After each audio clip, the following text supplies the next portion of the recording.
Have you ever seen him? The little boy just out of view? For me, he's always been there. Even when I was a kid myself, he was there, just in the corner on the edge of my periphery. Perhaps that's the very reason I never questioned it until recently, the fact that I had always been aware of him, to a point, anyway. I'm not entirely sure why I never felt the urge to talk to him, especially given the fact he always seemed as though he wanted to say something. Or that's the way it felt anyway. It could be that when I was a kid I was just incredibly shy, and I didn't much care to speak to others if I could help it. As the years passed by, I came out of my shell a little bit, but I still feel awkward around new people, and I don't go out of my way to start a conversation with anyone I'm close to either.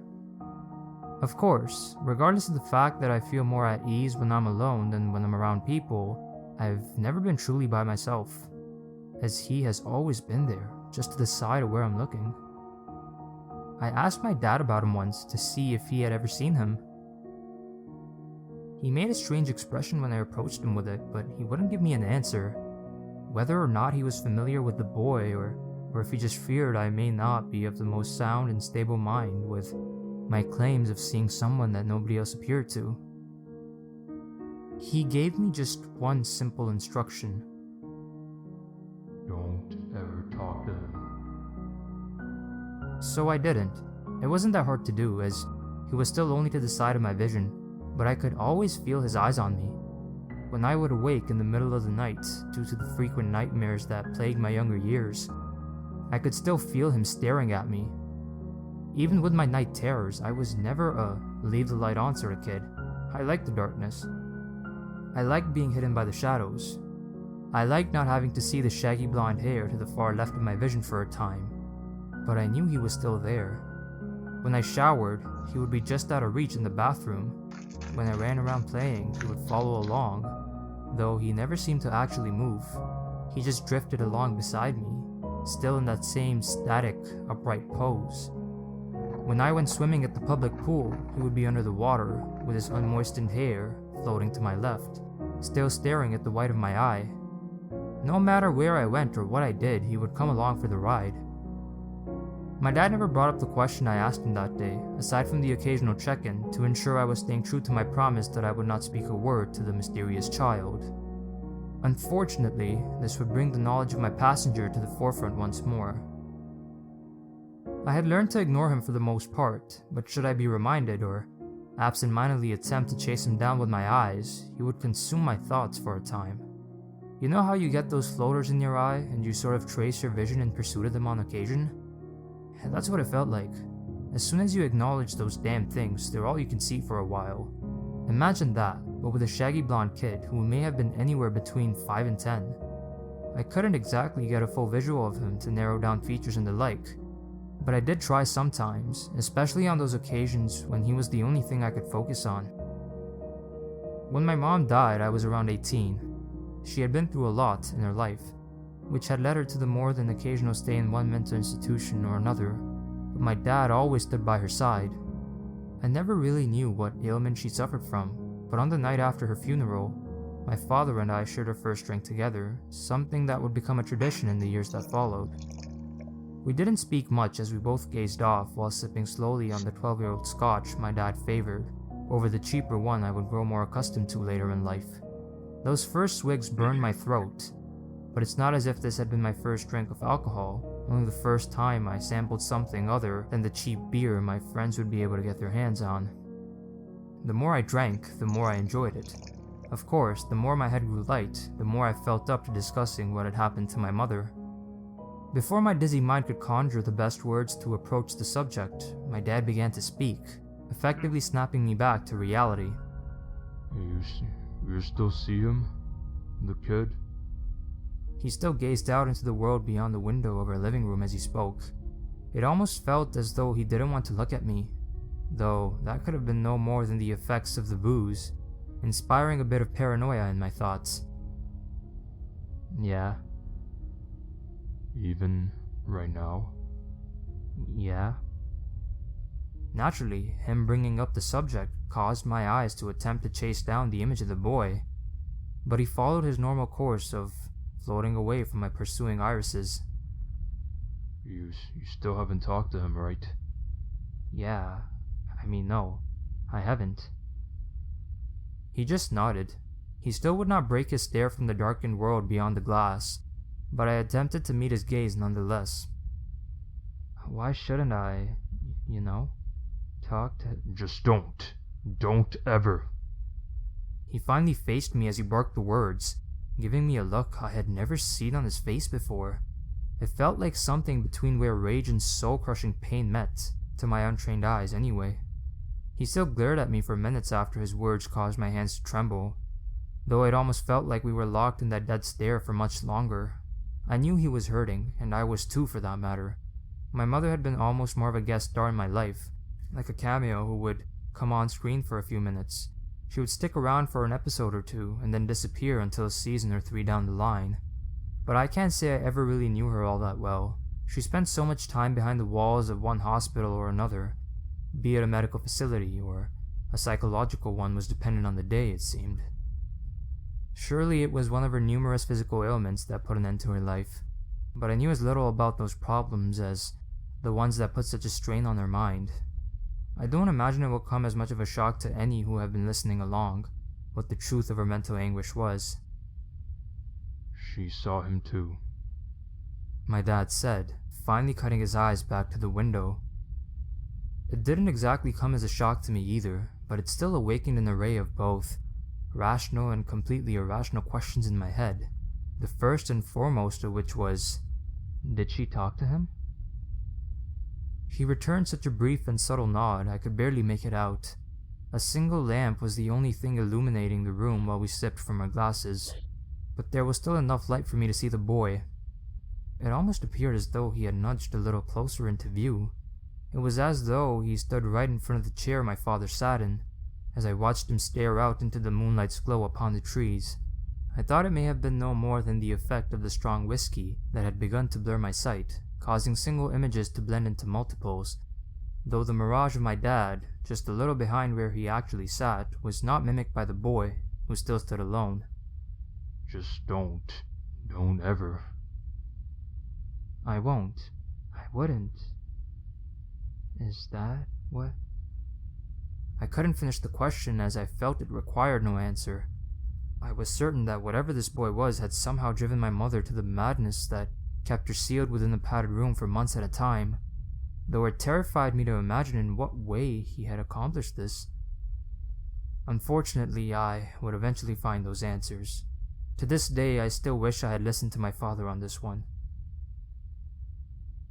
6 years or so after my mother's death, just a couple of weeks ago, some bad decisions, along with the messy breakup, left me in something of a self-pitying and melancholic state. Life wasn't especially bad or anything, just run-of-the-mill stuff really, but it was enough to leave me a bit broody for a few weeks. My job was fairly decent, and I lived in a pretty nice house for a mid-20s bachelor. But you know how I get. Things can be overall great, but a few little things can lead to a touch of depression. I had the weekend off and planned to just sit around the house for a couple of days, though I had no doubt I'd just be wallowing the whole time. I had successfully sat in the same chair for a good 3 hours straight, accomplishing nothing more than some solo Netflix and chill, when I got a text from my old college buddy, Jerry. He told me some of the old crew had impulsively gathered up to throw an impromptu party and invited me to join. I considered whether or not I felt like being around others, but since the only company I'd had all day had been the kid in the corner of my eye, I thought it couldn't hurt to drag my lazy ass out into the world for a while. Jerry texted me the address, and I took a quick shower to get myself cleaned up. I went ahead and arranged an Uber, as I had no doubt I would be in no fit shape to drive by the time I was ready to come home. As soon as I arrived, I was handed 2 matching beers, one for each hand, one of which I gulped down in one enthusiastic chug. By the time the second one was emptied into my gullet and a third found its way to my hand, I was feeling almost blissfully light and carefree, even with my passenger prop to the left of everyone I talked to. I had an absolute blast catching up with those I hadn't laid eyes on in months and some I hadn't seen in years. Unfortunately, with good times, there's often something not so good just waiting around the corner. In this case, that was my ex, Mila. arm in arm with Aaron, the guy she ditched me for. Being beyond lit when they showed up, I did not remotely handle the situation with any sort of dignity, instantly rising from the chair I had been sitting on for the better part of an hour, knocking back one after the other. Jerry attempted to hold me back, but I was in Aaron's face, shaking my friend's hand away from my shoulder within seconds. I pushed my ex's new boyfriend and he took a swing at me. Before I knew it, Mila was crying and screaming, while Aaron and I were carrying on like idiot school kids. He caught me across the jaw, and I slugged him in the gut. He buckled a bit, while pushing me against and over the table that spilled bottles and cans to the floor, along with me. My arms got sliced up a bit as I pushed up from the broken glass on the carpet, and I tackled the big guy. We hit the ground, and I kept punching at his face, while my ex attempted to pull me off of him. I was so blinded to everything, but my desire to lash out at the poor bastard who had the nerve to steal my girl, that I barely noticed when I caught her across the jaw when I reared back to knock another dent into my target's face. After I landed the hit, a couple of the guys pulled me away from the guy who was bruised and bleeding on the floor, and I finally realized what I'd done. I felt awful when I saw her crying and holding her mouth, with a stream of scarlet leaking between her fingers. I went to lean down and attempt to help her out, while practically begging for forgiveness when Jerry pushed me back. Just go, man. He said, pointing to the open door. But I didn't mean to. But you did. Just go. You've done enough. He turned his back to me, leaning over to help Mila while she sobbed on the floor. I looked around to see every single eye on me, each with their own accusing stare. I felt my face flush with embarrassment and guilt, and my stomach began to churn. I did what was asked of me and took off out the door, not so much as looking back. I had no idea where I was, and I didn't even care. Not only had I hurt the woman I still loved, but I had very likely broken every one of the bridges between my only friends and I. My head was spinning, and my gut was still in knots, but I just kept on staggering onwards, not giving too much of a shit if I ever found my way back home. After a while, my legs gave out, and I dropped to the concrete, retching into the ditch to my right. I felt awful, both physically and emotionally. I just sat there for God knows how long, as cars sped one way or the other on the road beside me. Eventually, after having grown repulsed by the scent of the alcohol on my clothes, and even more so what I had ralphed into the grass, I finally picked myself back up, pulling my phone from my pocket to arrange a ride back to my home. I wasn't exactly at any particular address at the time, so I just strolled to the gas station I saw in the distance and waited for my driver. I didn't reply a single word to any of the small talk the brunette behind the wheel attempted to send my way, but I did give her a token of thank you when she pulled up in front of my house. I just dropped into my favorite recliner when I got back in, absent-mindedly flipping the TV on, hopeful to distract my troubled thoughts. It was while I sat there, both feeling sorry for myself, and still nauseous and loopy from the booze, that I mindlessly spoke the words that would change my life from that day on. "Stop looking at me!" I yelled to the boy in the corner of my eye, after feeling his stare carve into me for far too long. Perhaps it was that lingering shame of feeling every eye in the living room of my friend's home glaring at me that caused me to scream out to the child nobody else could see. Maybe I was still hammered and didn't quite realize what I was doing. It could be that somewhere in my chaos-fueled thoughts, I actually wanted to be punished for my actions. Regardless of my reasoning, the penalty began almost immediately. I was only vaguely aware of what I had done at first, just turning back to whatever show or movie I'd been attempting to distract myself with. But when the boy leaned in from the corner of my eye to somewhere much closer to the forefront of my vision, I felt a stabbing pain in the middle of my chest as the realization hit. He was leaned over at the waist, as though he were peeking around a corner, but he was most definitely looking back at me with wide, colorless, and blank eyes. Had they always been like that? I wondered to myself while I fought to look away. After a while, I gave in to my spinning head, passing out on that same chair. When I awoke again, sometime in the middle of the night, the boy now stood in the dead center of my vision, still glaring at me with that empty stare. I turned to the left. He followed, to the right. He drifted along with me. He looked to be maybe 10 feet in front of me, but no matter where I looked, his static pose would not falter.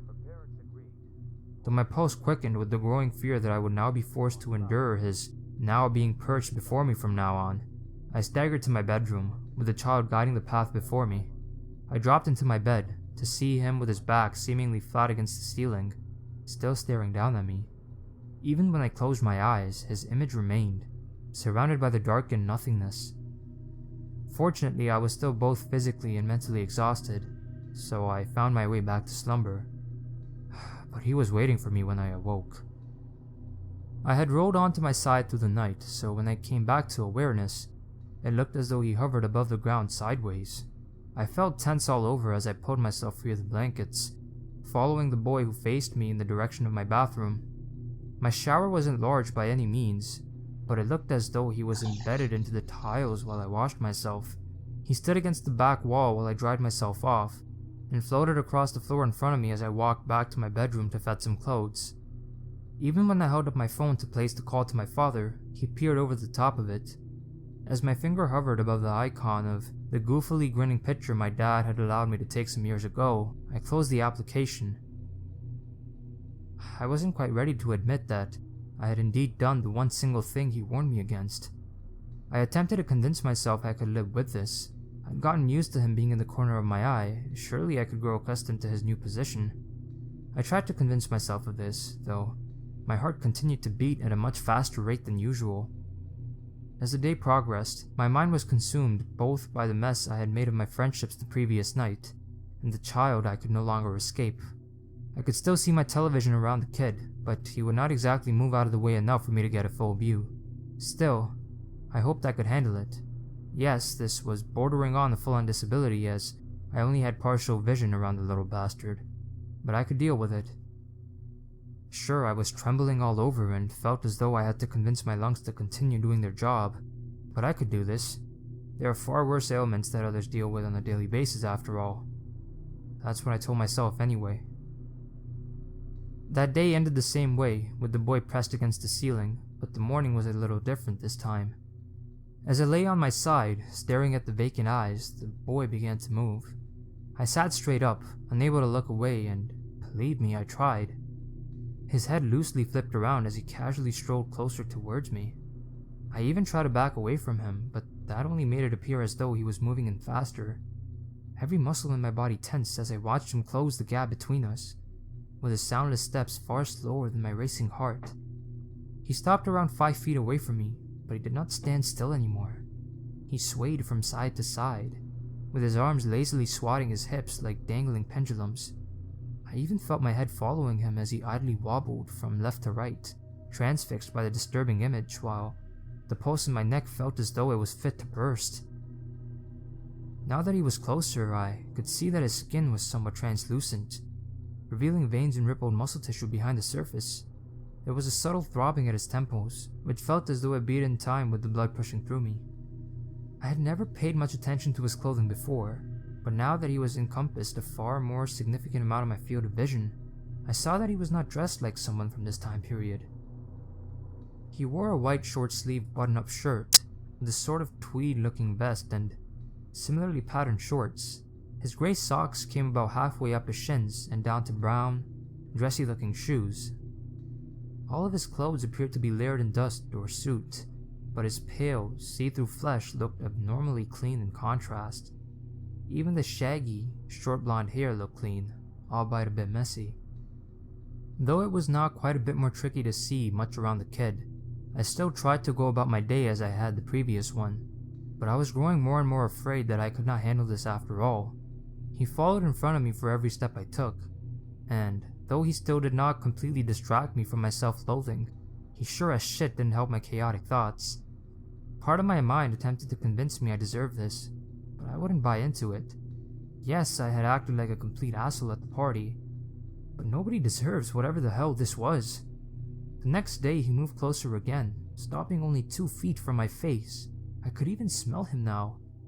A rancid stench of decaying flesh followed the child and I wherever I attempted to go. On the 4th day he stopped directly in front of me, and I could swear I felt my nose making contact with his. I screamed out from a combination of fear and exhaustion, unable to control my shivering goose flesh, nor the pounding in my chest. I continued to yell and curse, while swatting my hand through the image I could no longer even hope to distract myself from. Even when I closed my eyes, he was still there, surrounded by only the darkness. By the time my raging fit came to a close, I felt lightheaded and queasy, both from my rapid pulse, as well as the noxious stench the hollow child carried with him. As the hopelessness of my circumstances began to consume me, I reached my trembling fingers up to my eyes, honestly considering the notion of clawing them from their sockets.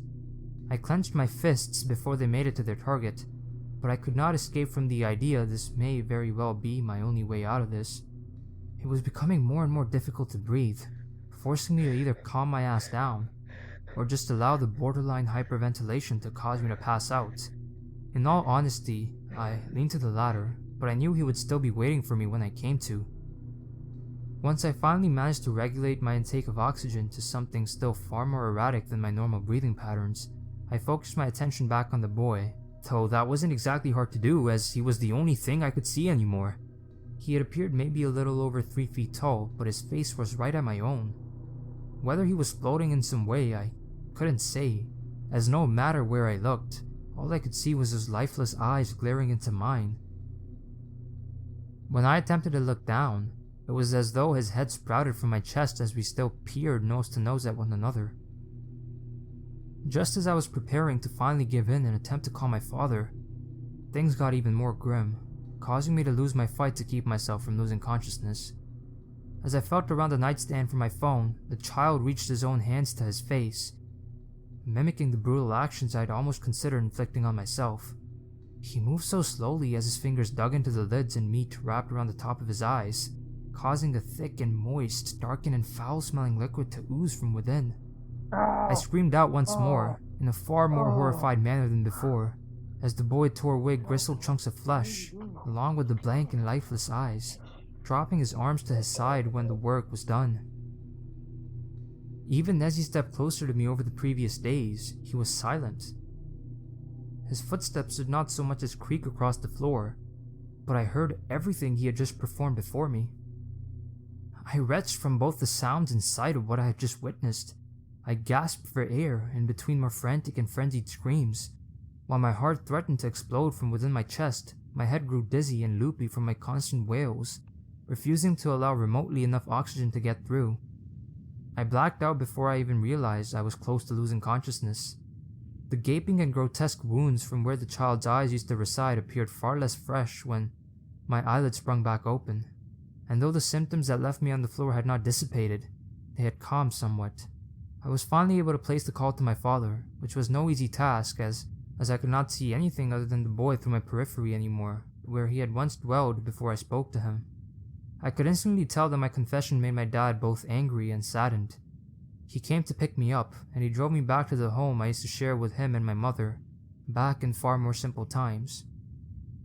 He led me into the house and sat down upon his couch, before fetching me a glass of that same whiskey we still shared from time to time. Fortunately, I was able to rely on my muscle memory to guide the glass to my lips, though I couldn't tell when it was empty until I couldn't spill any more down my throat. After allowing the drink to lighten my head somewhat, my dad shared the story of how the boy drove his wife to the brink of madness and beyond, something that I likely had to look forward to before much longer. She was a few years older than you when she talked to him. His voice sounded tired as he spoke, though I couldn't tell what expression he wore as he was hidden from me, behind the hollowed-out eyes of the young boy. She'd seen him her whole life, just like you. Don't know what drove her to break the silence between them, but it happened pretty quickly after that. We'd already been married for some years before then, and I'd heard her talk about him from time to time, how he just stood in the corner since she was a little girl. She even talked to her optometrist about it when she was younger, but they didn't take her seriously, just chalked it up to her being an imaginative kid. She was a few years older than you when she talked to him. I could hear his voice tremble while he spoke. He would frequently clear his throat as if to regulate his words. or avoid tears from escaping down his face. Of course, he may have been sobbing the whole time for all I could see. The whiskey was helping me maintain a degree of composure, along with being in my dad's company, but I still shook from head to toe, my heart still raced, and my stomach continued to lurch. After a few weeks of the boy being all she could see, I had to check her into the hospital. They kept her for many months, but I could visit her most days. You weren't even a whole year old by then, so you likely don't remember that first time. Of course, I'm sure you remember some of those later times she was put away. Honestly, the majority of the memories of my mom were during visitations to one facility or another. When I was quite young, I didn't give it much of a second thought. I just assumed it was normal, or at least not far off it. She always seemed so happy to see me, but now that I really think about it, she really actually looked right at me. She would face me when we spoke, but our eyes would only meet on occasion. Of course, I now fully understand why that was the case. For a while, they found some drugs that helped her some. She said he was still there, but he wasn't as solid, almost sort of see-through. Of course, every different prescription that had worked for her would only help her for a while. She got almost a year out of one of them, but others only got her through a few months at best. We'll get you to see those same doctors that helped her, well, as much as they could anyway. There were those times when she shared the house with my father and I do recall some truly happy days, but she always did seem somewhat distant. It would never last for long, though. She would always have to return to that hospital sooner or later, and my dad seemed even more lost every time we would have to take her back there. I never told you how she died. I felt his hand on my shoulder, and I reached mine to meet it. He felt as though he was shivering too, but it may have been simply no more than my own body tremors and spasms. She told me about how things got progressively worse, but I can't say that I believed her or really understood at first. Sometimes wonder if things could have worked out differently. It wasn't until that last time she got to come home that I knew I should have listened. It only ended up being for one day, so I didn't even tell you about it, as you were spending the weekend with some friends. She seemed so happy to be home at first. She was herself again, you know. That night, I woke up to the sound of her screaming out. I went running to see where it came from. She'd taken a pair of scissors to her eyes, thought she could escape him if she couldn't see. Thing is, after that, he was all she could see. I was only vaguely aware of his grip tightening on my shoulder, as my trembling was growing more and more intense. The more he spoke of what my mother endured, the more I realized how fucked I really was. I'd already been terrified by the idea of what my life could become before I called my dad, but as the tale of my mother's suffering progressed, the more I feared my own sanity would not last. I hadn't been permitted to visit her over that last year, but my dad would still go just about every weekend. He always looked so strained and sad when he'd head out, but I couldn't have known the truth. I let my father's grip release as he sat down beside me, wrapping his arm around me. After what she did to herself, she went back to the hospital, while after the emergency room docs did what they could for her. After a few weeks, I was able to visit her again. She wasn't even almost who she used to be anymore. I don't know if the boy was mad because of what she did, or if it was just the next step, but he started hurting her. I felt my jaw hang limp and loose. I wished I'd listened to his warning in the first place, but I could have never imagined the kid could inflict physical pain. If nothing else, even if this would likely drive me to madness, I knew now that if I had actually torn the sight from my eyes, it seems it would have only made things much worse for me. He began to rot away in front of her, and she said he looked to be getting more and more angry, even though just about all she could see anymore was those meaty and empty sockets, since back in the beginning of her nightmare, she could still make out where the skin was peeling away from his face. She couldn't have known what was coming next until she felt the pain. She said it just felt like punches at first, and only from time to time. She'd wake up in the night after taking a bony fist in the gut or coughing out food she was trying to eat after a jab at her ribs. But it got even worse than that. I had to fight against puking all over my dad's couch as I felt even more nauseous, learning the terrifying future which likely lay ahead of me, as well as knowing what indeed my mother had been through all these years. I could barely believe what I was hearing. Somehow I didn't believe he only hurt her because of what she did to herself. I had already been terrified at the idea of having one sense blocked, and another filled with the potent and grotesque scent of rotting flesh, but I could barely wrap my frantic thoughts around any of this. She said it felt like the bones had pushed through the skin of his fingers when he would claw at her.